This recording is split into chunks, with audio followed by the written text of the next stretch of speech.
Last session, we're going to focus a little bit on planning for sustainable water resources. And our moderator for this session is Bruce Rittmann with Arizona State University. Bruce was our first Clark Prize recipient back in 1994. Is that right, Bruce? Correct. So if you could follow back in, that would be great. Take your seats. Bruce, I'm going to turn it over to you. Okay. Thanks so much for being here. All right, ladies and gentlemen, we've heard about the big picture goals. We've heard about technology, and now we're going to hear about planning for sustainability and reliability. We have three great speakers, very different backgrounds, and so let's just get going on it. And by the way, you may think that I was chosen, to be the leader here because I was the first Clark Prize winner, but actually it's not true. I was chosen because I'm well known for cracking the whip to keep everybody on time. And we really need to do that because there are things that have to be done right after this. So we are going to stay on time. Okay, so our first speaker is James Herberg, who is the General Manager of the Orange County Sanitation District. That's a really important position here. And it says here that he has successfully managed with Orange County a $2.7 billion capital improvement program. Wow, that's real money. Okay, James.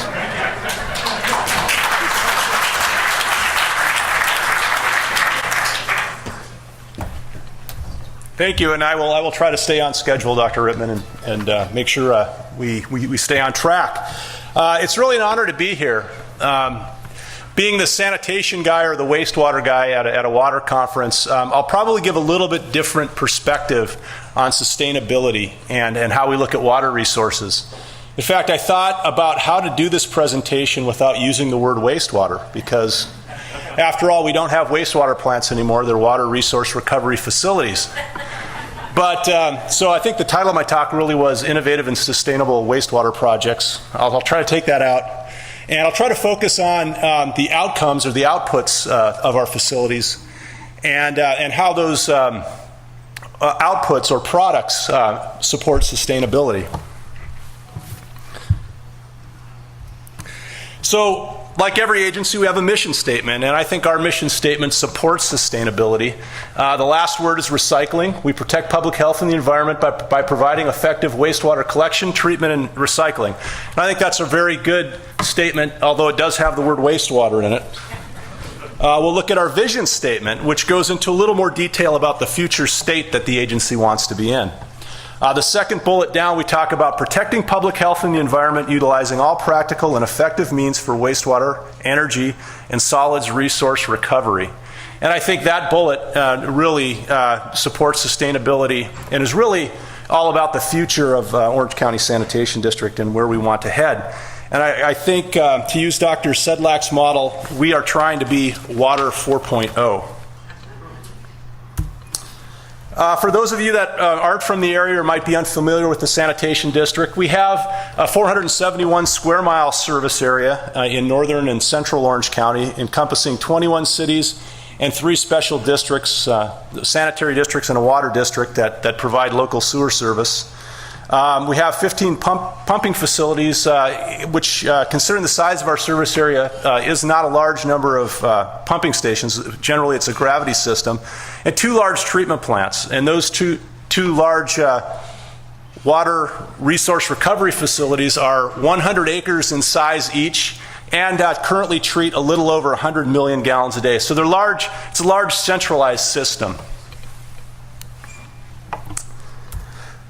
So the flow through the plant is a typical wastewater treatment facility with preliminary treatment, primary and secondary treatment.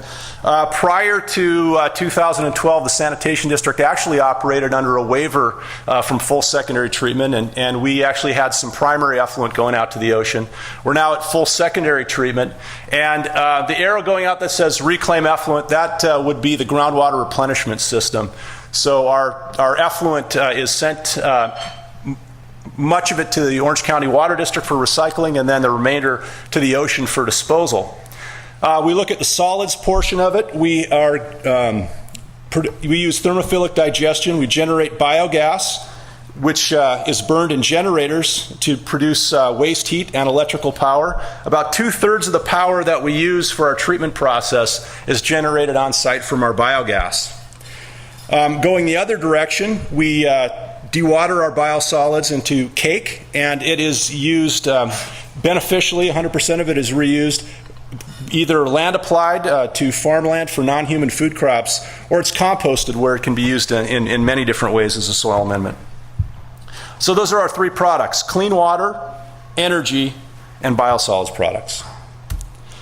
Now, one signal or indicator of sustainability is water use efficiency. If we look at this graph, you can see over time, this is the flow of influent into the combined system at the sanitation district. And you can see it spiked up to, these are monthly average flows.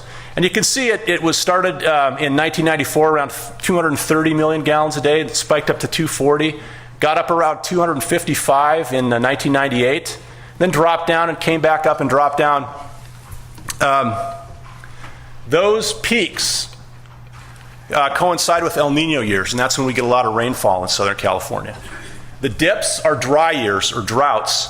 And even if you look at the tops and if you look at the troughs, they're still generally trending down. And that's indicative of improved water use efficiency.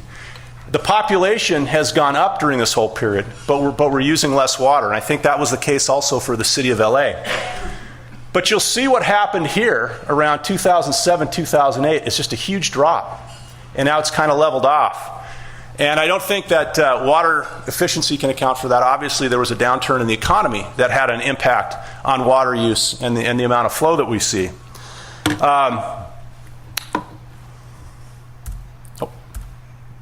Let's see. Excuse me. Now, when we look at what I call the employment rate, this is 1 minus the unemployment rate. And we track that with the shape of this curve. There's about an R squared of about 0.8. And so the flow tracks very, very closely over on a monthly basis with the unemployment rate, which is an indicator of economic activity. And you can see the unemployment rate came down, and it kind of bottomed out in 2009 or 2010 and started to come, the unemployment rate started to drop, so the employment rate was going up. And you can see that our flows have sort of leveled off. And I think that what we're going to see is a gradual rebound in flow. So there's still a need to continue to improve our water use efficiency.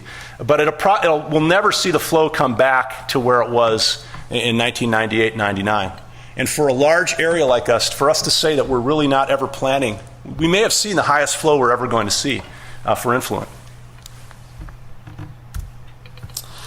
Likewise, water that's discharged to the ocean. This would be the amount of water really that's wasted, that's discharged every day to the ocean. Back in the 1990s and early 2000s, we were up around 240 million gallons a day. And then that dropped off in 2008, 2009. That big drop off isn't just from lower flows coming in. This is about a 40% drop in discharge to the ocean, and that's indicative of the 70 million gallons a day of water that is being reintroduced into the groundwater by the Orange County Water District through the groundwater replenishment system. Again, another indicator of us being more sustainable, a lot less water being discharged to the ocean. The water is also cleaner. If we look at the metals concentration in our wastewater, over the last 30 years, you can see gradually, the red line is the influent heavy metals, that through our source control program, we've really controlled that and reduced the amount of metals in our influent over time. The blue line is the metals in our effluent. You can see that's dropped off even more, and it's even started to go down towards zero as we've increased our treatment to full secondary treatment. This water is obviously better suited for the environment and recycling. We have an enhanced source control program to support the groundwater replenishment system. And that has had a very good impact on the quality of the water, both coming in and out of the plant. And I'll talk about that a little bit more as we go along. Another dramatic drop, this is the this is the tonnage of suspended solids in our discharge to the ocean. And you can see a huge drop. We probably put about 10% on an annual basis of the mass of solids into the ocean that we did 20 years ago. And this is reflective of the increase in treatment that we've done with full secondary treatment. Dramatically less solids being discharged to the ocean. Now, cleaner effluent does support recycling, and what we've tried to do is make it easy for the groundwater replenishment system to operate. The turbidity of our secondary effluent is about 2.2 NTU. Our nitrogen is down around 12.5. We do nitrify and denitrify. And we look at NDMA, 1,4-dioxane, tritium, and other things with our source control program to keep those down so that the water is more suitable to become indirect potable reuse.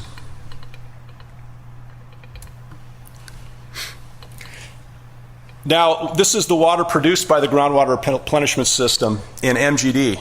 It started out in 2008 at around 40 MGD, gradually ramped up to 56 MGD, and partially because the facility got into full operation and was brought up to speed, but also because we have produced cleaner effluent with lower turbidity. They haven't had to backwash as much. You've seen the efficiency of the facility go up and the production go up over time. And that's something we at the Orange County Sanitation District put a lot of effort into and take a lot of pride in, is providing cleaner effluent and making it easier to recycle. So today, they're producing about 67 million gallons a day of clean water to add to our water supply. Another one of our products is energy. The photograph in the lower right, those are waste gas flares that we used to use at the Sanitation District quite a bit to flare gas from the digesters that couldn't be used for energy. We've improved our efficiency. We don't want to flare that gas. We want to use that to generate electricity. We do that using old-fashioned technology. These are large internal combustion engines, and we have the ability to produce 11 megawatts of electricity. We save about $1 million a year compared to buying electricity off the grid or buying natural gas. The value of the power that we generate is about $5 million a year. So it's very cost effective, and it's something that we take a lot of pride in, that we generate 66% of the power used to treat the wastewater on site. But we're in a heavily regulated environment in the South Coast Air Quality Management District, in this air basin. We have to simultaneously control NOx, carbon monoxide, and VOCs. And overall in the basin, we have 8 of the 27 IC engines that run on biofuel on digester gas at the Sanitation District. And with these new regulations and these large IC engines, we have to keep them running. We have a big investment in them, and we need to find a way to improve the emissions to meet the new rules. And so we did that with a 2-step catalytic system.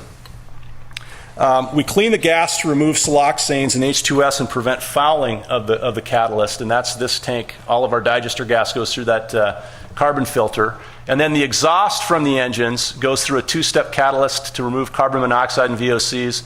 We have ammonia injection, and then a second catalyst to remove NOx. This is a research project that we installed on one engine at our plant number 1, and the results have been impressive. Without the catalyst, our NOx was 31 parts per million. The rule is 11, and we're able to achieve 7.2. We're also able to simultaneously comply with carbon monoxide and VOCs. And so we are going to install this technology on all 8 of our engines at a cost of around $30 million. That project is currently in design, but it'll allow us to continue to use all of our digester gas and not flare it and generate power. But there is new technology other than IC engines. Those IC engines are very, very reliable. They provide reliable power for the treatment plant.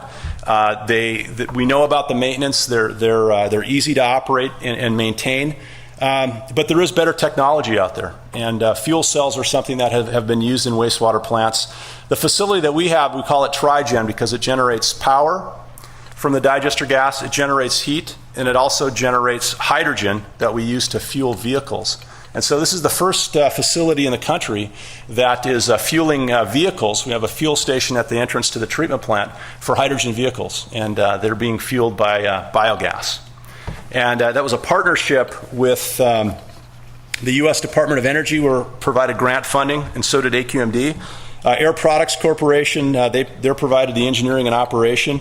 Fuel Cell Energy is providing the power plant, and the National Fuel Cell Research Center, affiliated with UC Irvine, is doing the data analysis. We're right now in the third year of a 3-year trial program, and I believe they're fueling about 6 to 10 vehicles per day right now with hydrogen, and 4 automakers are now involved: Daimler, Honda, Hyundai, and Toyota. And we expect that to increase to maybe about 20 or 30 vehicles a day fueling at this station as a part of what they call the hydrogen highway.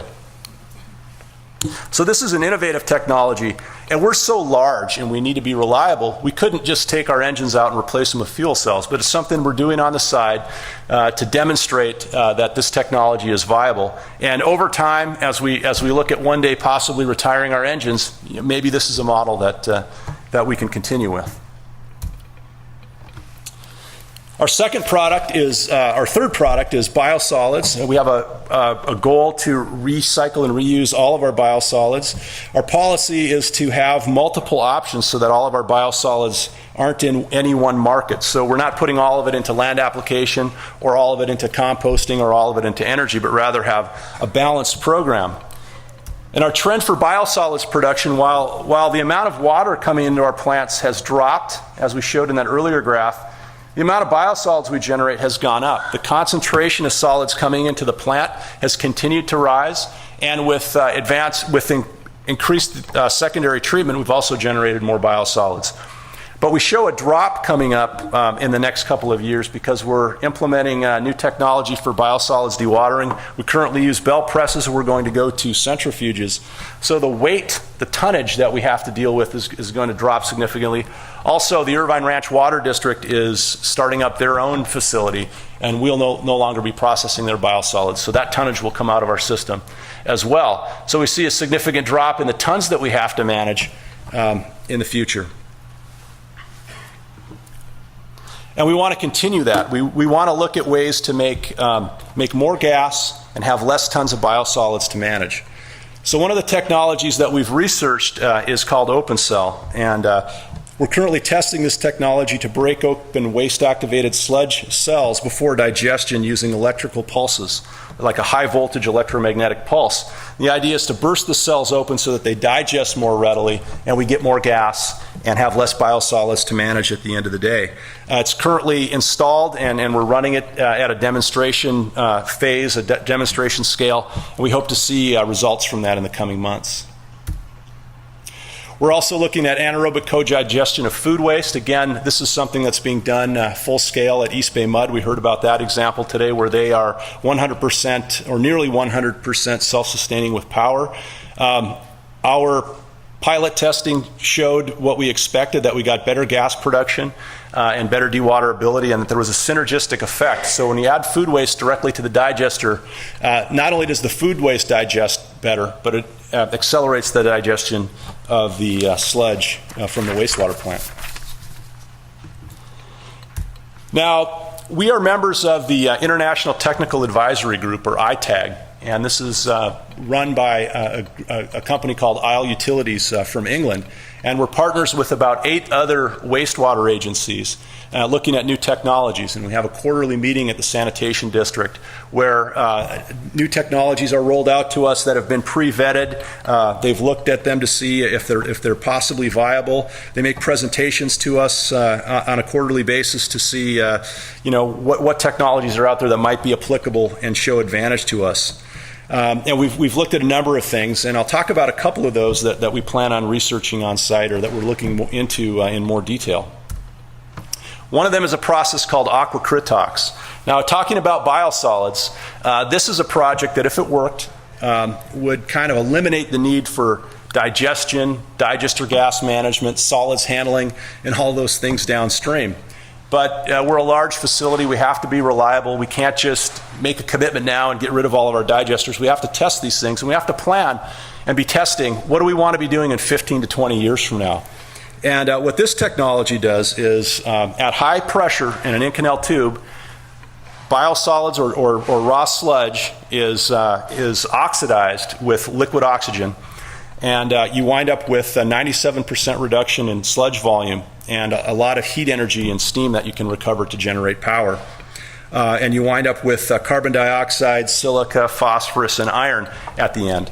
And this technology came out of destroying hazmat materials, chemical weapons, and it's being now applied to biosolids.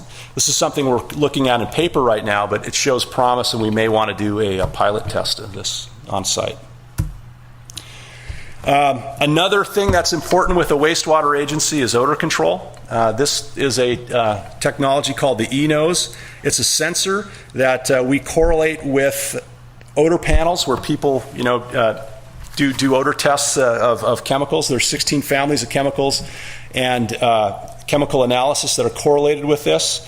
It's used with a meteorological model to predict where our odor plume will have impact on the neighbors so that we can adjust our operation and have these sensors out. This is equipment that we're currently procuring and putting into service and expect to be testing in the coming months as well.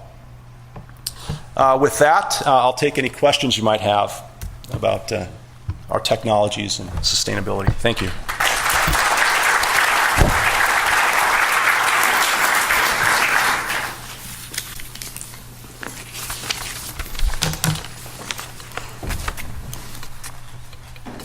All right, there's one here and one there.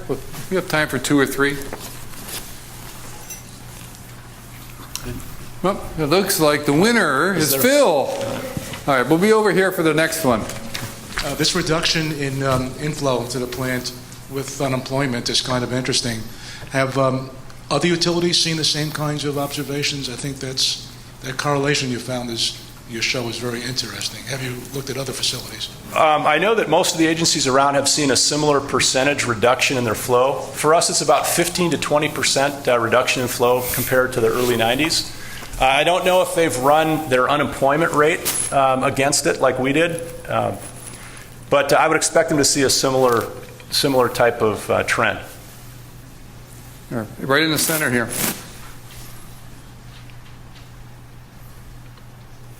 Okay, here we go. It's coming. You mentioned recycling your treated biosolids. Are you able to sell it, or do you give it away, or what do you do with it? We're able to pay somebody about $55 a ton to beneficially reuse it. Mm-hmm. All right. There was one over here. I got it. Okay, great, Mike. Jim, that was a really interesting talk. You identified a couple of emerging contaminants that you identified as water quality indicators, the NDMA and 1,4-dioxane. Right. What's the overall assessment of that topic, of these, quote, emerging contaminants from your water quality perspective? Are you seeing more or less? What's going on in that context? Well, those are two that we have had to focus on in the past, where we've watched them so that they don't get higher than what's allowed in the water district's permits. And we meet quarterly, monthly actually with the water district and go over these parameters and watch where we're headed, how far we are under the limit. And those are two that we've had to keep an eye on. Tritium actually is another one that we've been working on. And I don't know if anyone else is here. Mike, I don't know if there's any other parameters that we're watching very closely right now that are emerging contaminants. Yeah, those are the 3 that actually got the most attention. And I should compliment the Sand Districts for Wait a second here. Okay. Oh, okay. I'm sorry. The Sand Districts for something they did with regard to NDMA. When the NDMA problem was really first spotted at OCWD, we began to look at what kind of industrial sources might exist. We found that certain industries were sources of NDMA and of NDMA precursors. And the sanitation districts sent out a letter which maybe had a veiled threat in it, but it didn't say directly that they were going to take any kind of source control enforcement action. They managed to get voluntary cooperation and reduced the NDMA coming into the plant by about 70%, just from sending out a letter to metal finishers and certain kinds of industries that were known to be sources of those kinds of materials. With 1,4-dioxane, when we first found that problem, it was really principally one industrial source, and that problem went away almost immediately as soon as that was shut down. Today, we still see some pulses coming through, and it's one of those things kind of requiring continuing vigilance by the source control folks in sanitation districts. Tritium is the most troubling of all because sanitation districts does not have the authority to regulate.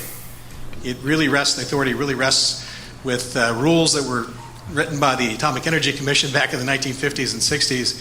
And as a result, we had to work through the state rad health people to get voluntary compliance in terms of reducing the amount of tritium that was being discharged into the system.